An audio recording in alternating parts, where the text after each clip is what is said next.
А сега одиме на едно убаво место со убав повод. На улица Македонија се наоѓа Ивана затоа што започна деновите на медот. Заедно со Пролета започна и оваа манифестација. Ивана, гледам дека си насмејана, убаво расположена, и јас би била на твое место. Повели.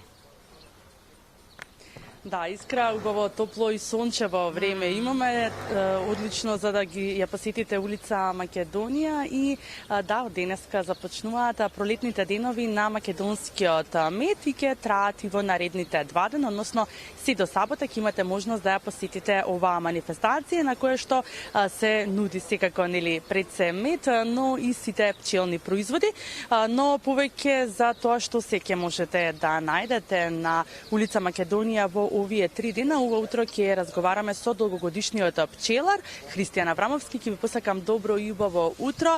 Што нуди еве манифестацијата која се одржува традиционално веќе секоја пролетни денови на македонскиот мед? Токму така, добро утро и од мене до сите гледачи на Алфа телевизија. Воедно еве прилика да ги поканиме да повелат да пробат да вкусат природен мед на улица Македонија. Ова е во организација на пчеларското здружение Матица, кое се одржува веќе 3-та година поред, пролетни денови на македонскиот мед, продолжение на есенската манифестација која ја правиме традиционално, значи повеќе од 19 години. И сите посетители што се на посетители на улица Македонија можат да вкусат природен мед кај секој изложувач што е со мед. Покрај тоа што може да си купат, нели може и да си дегустираат, што се може да се најде од пчелни производи овде? Да, овде може да се најде све од пчелни производи, почнувајќи од медот, па завршувајќи до матичниот млеч, прополис, буквално све, восок, се што постои од пчела. За подобар имунитет, нели, секогаш е добродојдено да имаме тегла мед дома. Колку учесници ќе има на манифестацијата и кој се може да земе учество? Така, околу 16 учесници се оваа година на манифестацијата.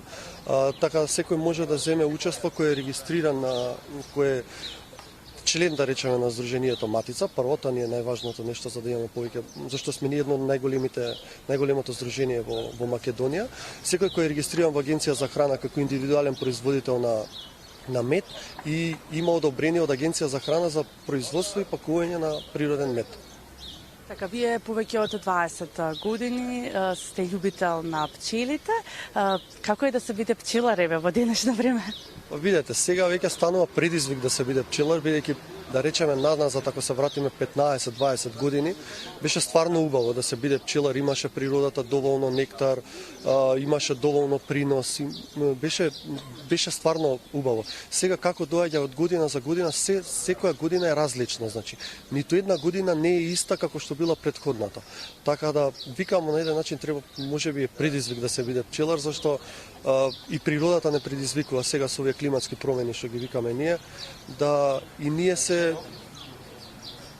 да бидеме како што е климата, така и ние да се ориентираме. Пчелите се ориентираат према климата и ние према нив. Така, каква беше изминатата година за медот? Еве ни доаѓа нели нова сезона, кои се претпоставките или се уште е рано можеби да се претпоставува што ќе донесат пчелите и каква ќе биде оваа година за медот? Прво, минатата година почна стварно многу лошо, врнежлива беше многу.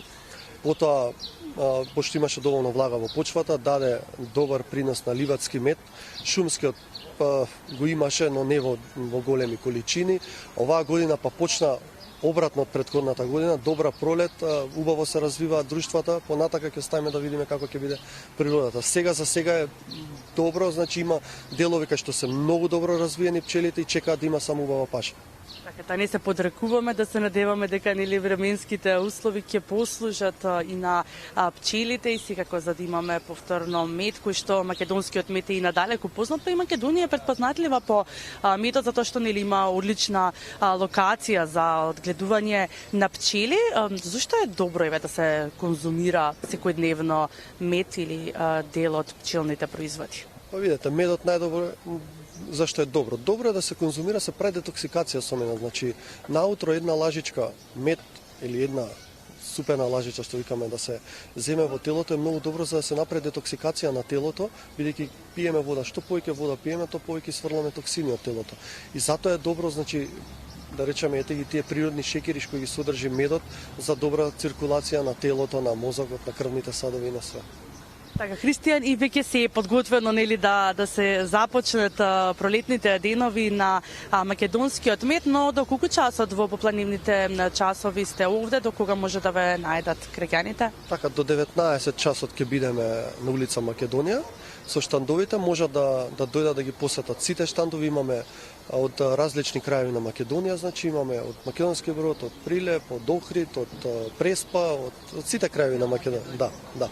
Ви благодарам, Христијан, ви посакувам уште една успешна медарска година и успешна манифестација. Благодарам и на вас, уште еднаш ја користам оваа прилика да ги поканам во името на пчеларско здружение Матица сите потрошувачи на мед и конзументи да повелат да дојдат да не посетат на улица Македонија и да вкусат природен мед.